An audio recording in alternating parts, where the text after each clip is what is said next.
Hi పిల్లలు, ఈరోజు మనం అక్షరం అనే పాఠ్యాంశంలో భాగంగా చూడండి. అక్షరం అనే పాఠ్యాంశంలో భాగంగా భాషాంశాలు నేర్చుకున్నాం కదా. ఈరోజు వ్యాకరణాంశాలని నేర్చుకుందాం. మరి మనకి ఇచ్చినటువంటి ఈ వ్యాకరణాంశాల్లో మొదటిది పేజ్ నెంబర్ 7లో ఉన్నటువంటివి చూద్దాం. ఈరోజు చూడండి, పూర్వపదం, పరపదం.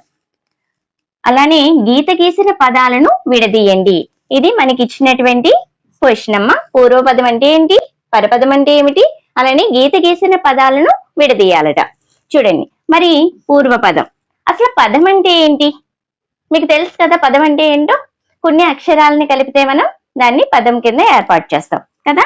ఇక్కడ చూడండి, రామ, ఇక్కడ పరపదం పదం అనుంది. ఈ రెండు అక్షరాలని మనం కలిపి ఒక పదం కింద తయారు చేసాం కదా. అంటే కొన్ని అక్షరాల కలయికను మనం పదం అని అంటాము కదా. మరి పూర్వపదం అంటే ఏమిటి, పరపదం అంటే ఏంటి? మనం ఇక్కడ చూడండి, గీత గీసిన పదాలను విడదీయండి. ఇక్కడ ఇచ్చిన మనకి ప్రశ్నలో ఇక్కడ మొత్తం 5 వాక్యాలు అనేటువంటివి ఇవ్వడం జరిగింది. ప్రేమించుమన్నా అని ఉంది కదా. ఈ పదంలో, ఈ ఏకపదంలో 2 పదాలు దాగి ఉన్నాయి. దాంట్లో మొదటిది పూర్వపదము అంటే తరువాత వచ్చేదాన్ని పరపదము అంటాము. మీకు ఇది విడగొట్టినప్పుడు క్లియర్ గా చెప్తాను, సరేనా? చూడండి, మొదటి వాక్యాన్ని ఒకసారి చదువుదాం. దేశమును ప్రేమించుమన్నా మంచి అన్నది పెంచుమన్నా. ఏంటి? దేశమును ప్రేమించుమన్నా మంచి అన్నది పెంచుమన్నా. మరి ఇక్కడ ప్రేమించుమన్నా, దీన్ని మనం ఎలా విడగొట్టాలి అనేది ఇక్కడ చూద్దాం. చూడండి, ప్రేమించుమన్నా ఇక్కడ రాస్తున్నాను.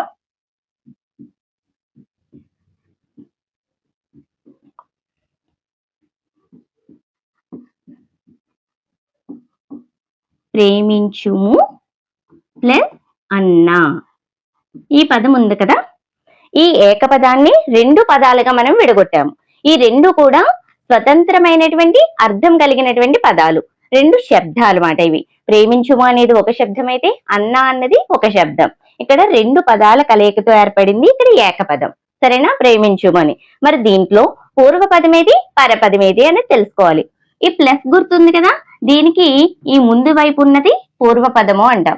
మనం ఇలా నిలబెట్టి చూస్తే కుడి వైపునున్నది పరపదం, అలానే ఎడమ వైపునున్నది పూర్వపదం. ఇక్కడ రాస్తున్నాను చూడండి, పూర్వపదం ఇది,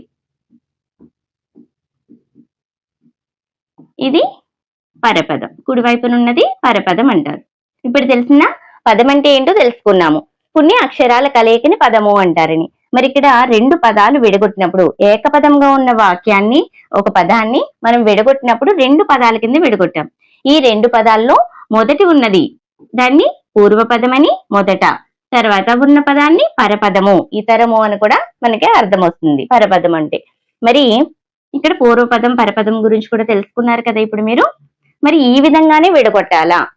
మనకి ఇచ్చిన వాక్యాన్ని, ఒక ఇచ్చిన పదాన్ని మనం ఈ విధంగానే విడగొట్టాలా, వేరే రకంగా విడగొట్టలేమా అంటే చూద్దాం. ఇక్కడ ప్రేమించు ప్లస్ మన్నా కదా. ఇక్కడ చూడండి, ప్రేమించుమన్నా. మరి ఇది కరెక్టా, ఇది కరెక్టా? మీరు చెప్పండి.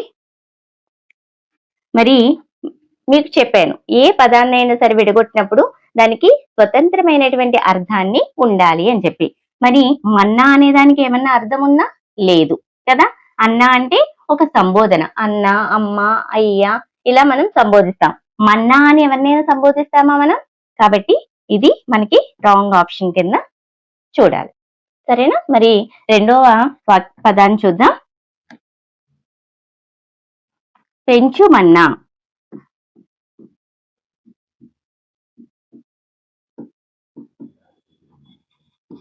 పెంచుము ప్లస్ అన్నా. చూడండి, ఇక్కడ ఇచ్చిన పదాన్ని, ఇక్కడ ఈ పదంలో 2 పదాలు అనేటువంటివి దాగి ఉన్నాయి కదా. ఇక్కడ పెంచుము ప్లస్ అన్నా. మరి ఇలా విడగొట్టకూడదా?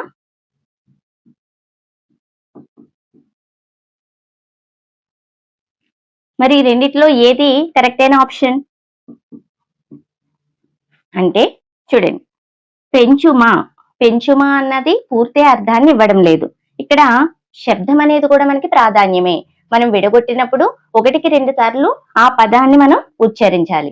ఏది కరెక్ట్ గా వస్తుంది అనేది చూడాలి. పెంచుమన్నా, మీరు కూడా ఒకసారి పలకడానికి ప్రయత్నించండి. ప్రయత్నించిన తర్వాత మీకే అర్థమవుతుంది. పెంచుమన్నా, పెంచుము ప్లస్ అన్న, ఇదే మనకి కరెక్ట్ అయినటువంటి ఆప్షన్. ఇది తప్పు. సరేనా? చూడండి మరి రెండో వాక్యాన్ని చూద్దాము. భద్రాద్రి రామయ్య కళ్యాణం కన్నుల పండుగగా జరుగుతుంది. మరి భద్రాచలంలో ఉన్న సీతారాముల కళ్యాణం ఎలా ఉందంట? కన్నుల పండుగగా జరుగుతుందంట. అంటే చూడడానికి ఎంతో ఆనందంగా ఉంది అని. ఇక చూడండి, రామయ్య అనేటువంటి పదాన్ని మనకి ఇక్కడ ఇవ్వడం జరిగింది. దీనిని రెండు పదాల కింద మనం ఇప్పుడు విడగొట్టాలి. చూడు, రామ ప్లస్ అయ్య, రాము ప్లస్ అయ్య. ఈ రెండిట్లో మనకి ఏది కరెక్ట్ అయినది అనేది ఇప్పుడు చూద్దాం. చూడండి, రామయ్య మనం పలికేటప్పుడు శబ్దాన్ని అనుసరించాలి, స్వతంత్రమైనటువంటి శబ్దం కలిగి ఉన్నది అని మనకి బుక్ లో కూడా ఇవ్వడం జరిగింది కదా. చూడండి, రామయ్య, చూడండి ఇక్కడ రామ అయ్య, ఇక్కడ రాము. మరి ఇక్కడ మనకి ఇచ్చిన ప్రశ్న రాముయ్య అనుందా? రాముయ్య అని ఉంటే కనుక ఇదే కరెక్ట్ అయ్యేది, కానీ అక్కడ అలా ఇవ్వలేదు.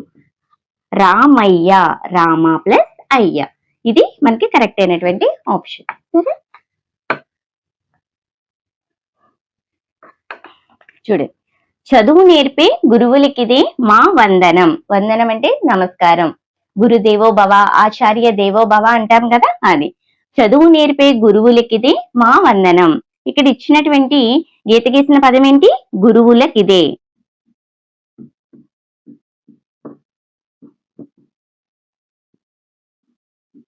గురువులకు ప్లస్ ఇదే. ఇక గురువులకు ప్లస్ ఇదే.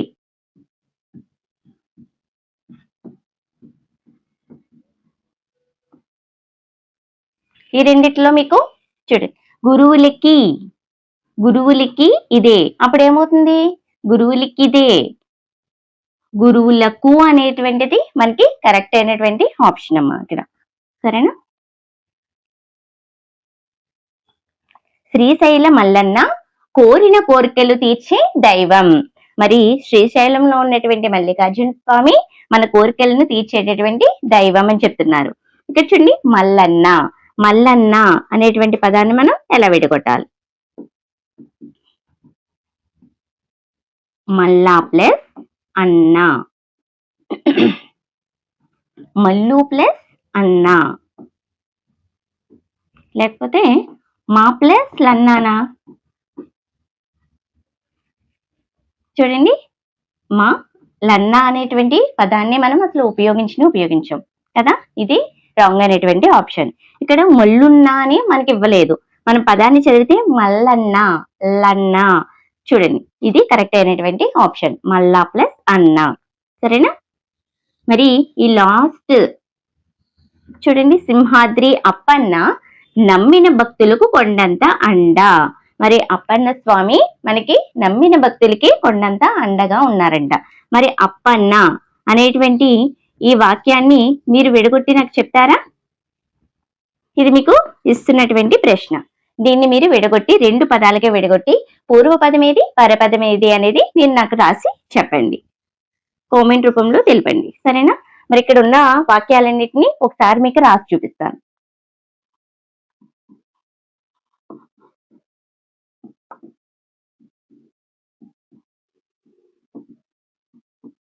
ప్రేమించుమన్నా, ప్రేమించుము ప్లస్ అన్నా. సరేనా? రెండు. పెంచుమన్నా,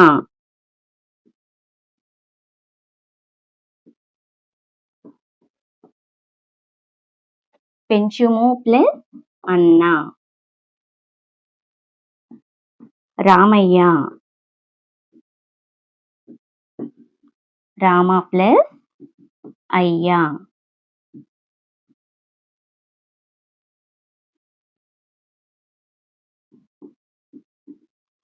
గురువులకు ప్లస్ ఇదే, గురువులకు ఇదే. ఫోర్త్ ఆప్షన్ ఇది. మల్లా ప్లస్ అన్న. దీంట్లో చూడండి, పూర్వపదం ఏది? ఇది. ప్రేమించుము. పెంచుము, రామ, గురువులకు, మల్ల. ఇవన్నీ కూడా పూర్వపదాలు. మరి ఈ కుడి వైపున ప్లస్ గుర్తుకి ఇవతల వైపున ఉన్న వాటిని మనం పరపదము అన్నాము కదా. అన్న, అన్న, అయ్యా, ఇదే, అన్న అనేటువంటివి పరపదాలు. సరేనా, తెలిసిందా? మన నెక్స్ట్ క్లాస్ లో ఇంకొన్ని వాక్యాలు ఉన్నవి, అవి కూడా నేర్చుకుందాం.